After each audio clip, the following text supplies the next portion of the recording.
Are you held back by being self-conscious? I used to be so self-conscious. I could barely move 2 feet without looking in a mirror. And it wasn't vanity. It was to make sure I did look okay. There wasn't something stuck on the end of my nose. My hair wasn't standing up on end. It meant that I would be in a room full of strangers, perhaps. Did I look right? Was there something out of place in my clothing? It wasn't fun. And there's a thing called the spotlight effect. Have you heard of that? It's actually researched. And it's where we tend to think that there's way more attention on us than there actually is. I'll put a link. But anyway, how did I get over this? Because I did.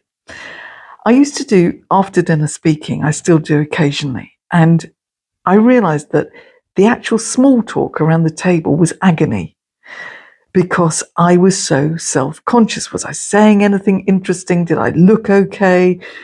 Were people looking at me strangely?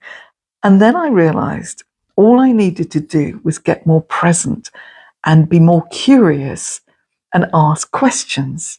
Because when you ask questions, people talk about themselves and they think that you are the most fascinating person because they somehow have had the opportunity to talk about themselves. That's how it works.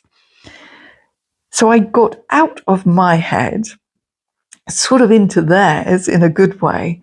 And also, here's another trick. If you don't like small talk, ask lots of questions and eventually you'll pick up nice little connecting bits that you can then take, a bit like a baton in a relay race, and move that conversation forward from boring small talk to something more fascinating. So win-win. You get out of your head, you're less self-conscious, and you can have more interesting conversations. Just a thought based on experience.